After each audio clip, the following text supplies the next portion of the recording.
Semua warga masyarakat yang waras, yang sadar bahwa kunci utama negara ini adalah karena praktek kleptokrasi, kolusi, korupsi, nepotisme, ya, sehingga mereka nyolong dan kewajiban untuk mengembalikan kerugian itu dialihkan kepada organisasi-organisasi seperti itu. Nanti polanya itu ditutup, uangnya dibekukan, diambil.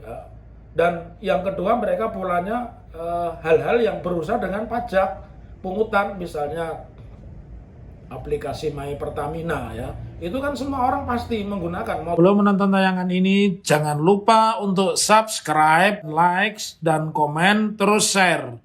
Jangan lupa aktifkan tombol lonceng untuk notifikasi video-video kami terbaru.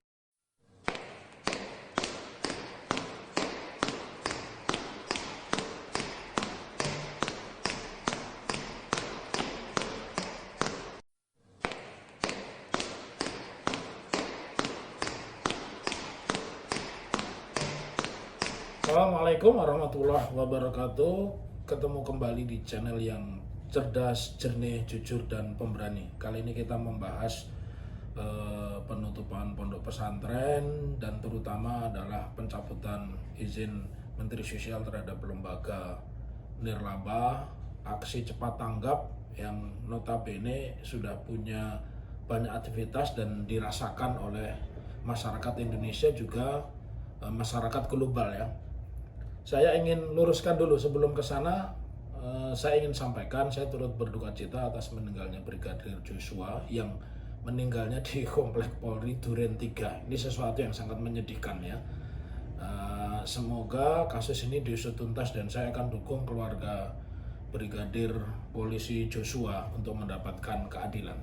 Jadi kembali kepada topik di awal, sebenarnya negara ini dalam posisi sudah carut marut. Negara ini secara de facto sebenarnya sudah bangkrut. Makanya dia dalam bahasa saya itu cari-cari alasan bagaimana mengumpulkan duit masyarakat. Yang paling mudah memang dengan membuat aplikasi BBM itu, karena itu kebutuhan hajat 9 bahan pokok.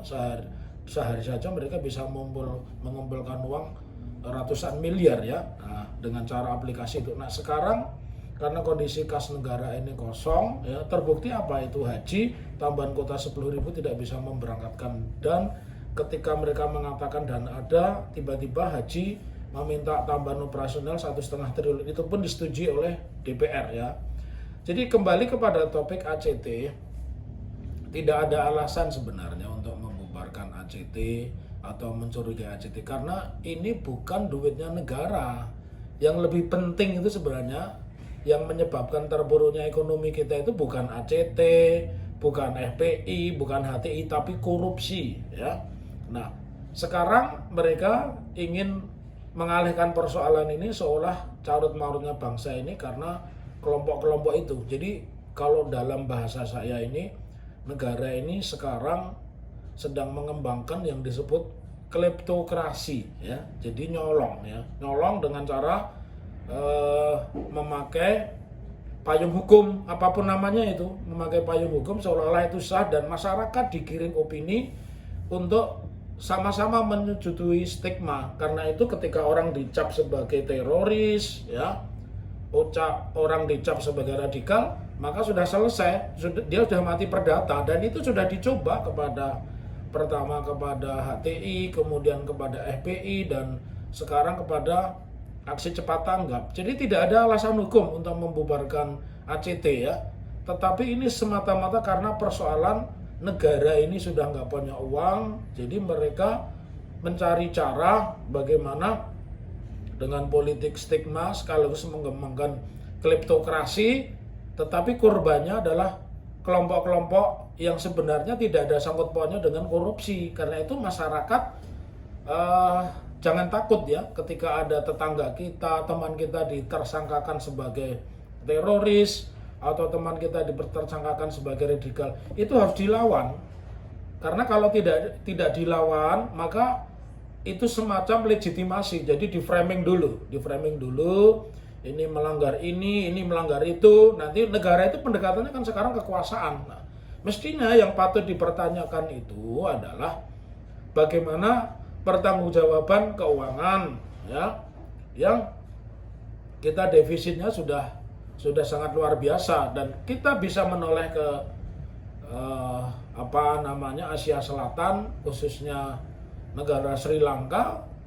Betapa dahsyatnya utang 700 triliun saja mereka sudah tidak mampu bayar, dan akhirnya yang terjadi anarkisme. Saya tidak menghendaki itu semua, karena itu kepedulian seperti ini itu bukan menjadi kepedulian orang-orang hukum. Semua warga masyarakat yang waras, yang sadar bahwa kunci utama negara ini adalah karena praktek kleptokrasi, kolusi, korupsi, nepotisme, ya, sehingga mereka nyolong, dan kewajiban untuk mengembalikan kerugian itu dialihkan kepada organisasi-organisasi seperti itu. Nanti polanya itu ditutup, uangnya dibekukan, diambil.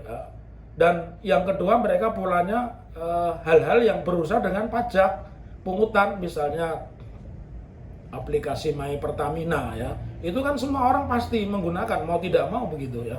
Tetapi kita yang waras ini jangan mau diposisikan untuk selalu terus mengikuti kemauan negara, karena sebenarnya negara ini sudah terseok-seok, ya.